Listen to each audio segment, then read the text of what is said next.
hell is on your Snapchat? Bro, what? Whoa. Bro! What the? Hey guys, welcome back to the channel. So before we get into the video today, we want to ask you guys to please like the video and also subscribe to the channel, and we'll get into it. Hey mama. Hi honey. How was the honeymoon? It was good. It was so romantic and so special. Oh, that sounds so good.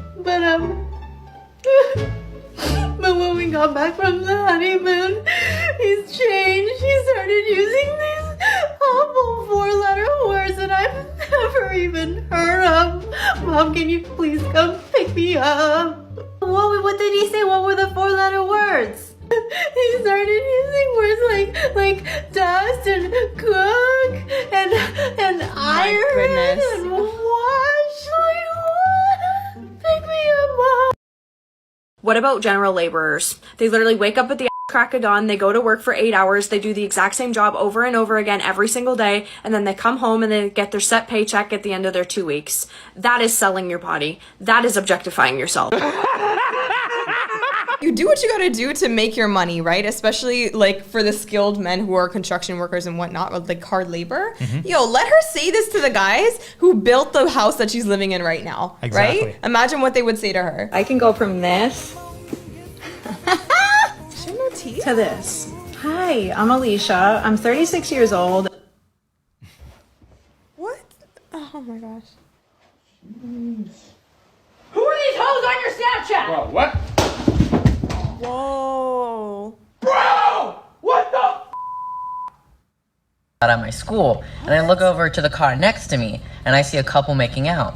And naturally, of course, I don't care because it's college. However, I get to my next class and I see that the girl that was sitting in that car making out with that guy is sitting next to a whole different guy and holding hands with him. So I'm thinking now, oh, you're a typical college hoe, like whatever, not my business. But then he asks her where she was earlier, and this is where it gets interesting. She looks at him dead in the eye and replies with, oh, I was at home helping my mom. Now the poor guy believed it. Was supposed to go on a date today, but last night she went out with her friends. And her IG story was of her 3-way kissing 2 other guys. A reminder that dating ain't for me. I need to say this to the ladies that are pursuing athletes or dating athletes, specifically professional athletes, okay? Stop burying your fucking life 6 feet under because you see some fucking zeros on his contract and now you think you can quit your fucking job and everything else and just piggyback off of his success. That's great. Good for him. Until he fucking cheats on you, then what?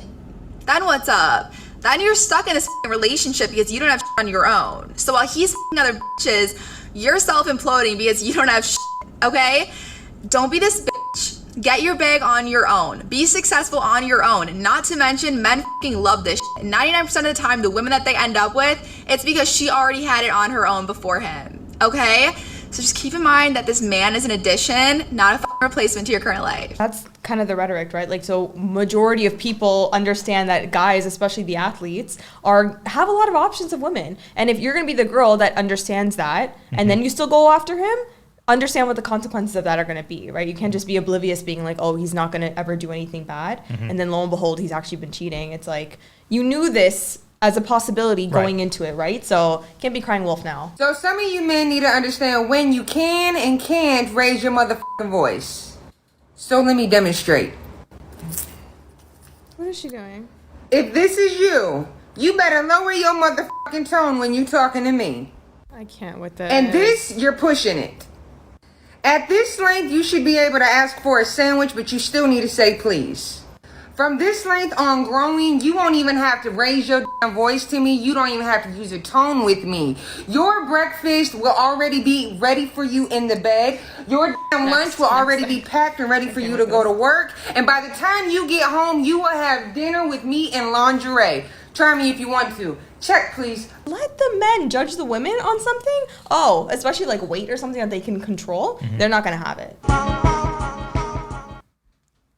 Back to my toxic ex. Domestic violence of this girl. why? Like, I just think it's funny how the tables have turned. It used to be men with such high standards of what they wanted in a woman. But plot twist, these women are demanding more, no longer accepting the bare minimum, no longer accepting bottom of the barrel shit. We have standards now, and these men are hurt by it. Is marriage to a man who earns less than you worth it? No, okay? Your quality of life is going to decrease. The status that you get from being married to a man who can't work harder than you is not going to be worth it.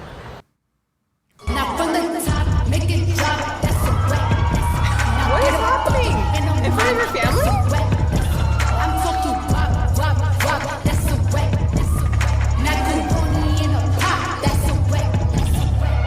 Imagine grandma's front seat.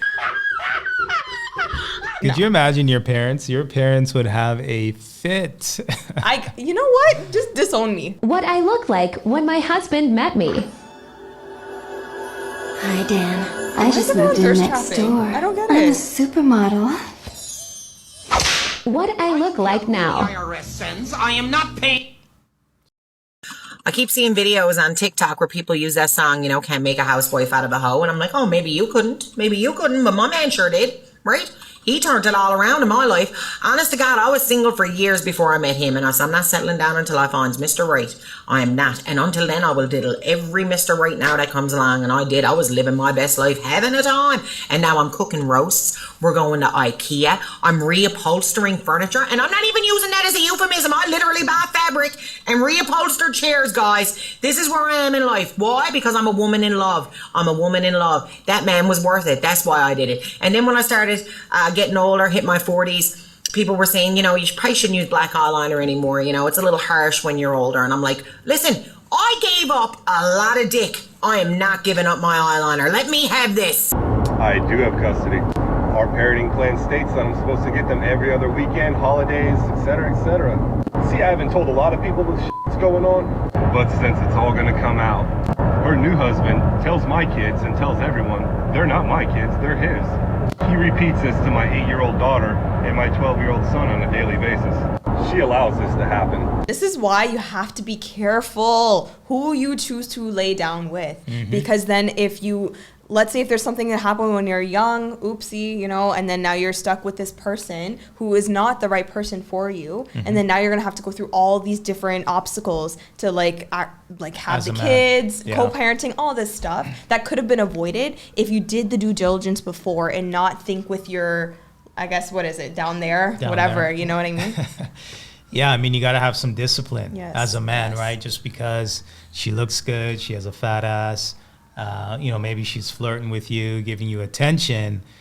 I mean, all pussy isn't good pussy. Take your time with it too, so you don't end up like all the guys. I can only imagine what they wish they could have done to avoid like the situation that they're in now, having to go through all this court cases, all the money you have to go through, the kids that have to go through all this too, like emotionally and financially, this is just a lot, right? So which TikTok did you guys find was the one that stood out the most to you? Leave a comment below and let us know what you think.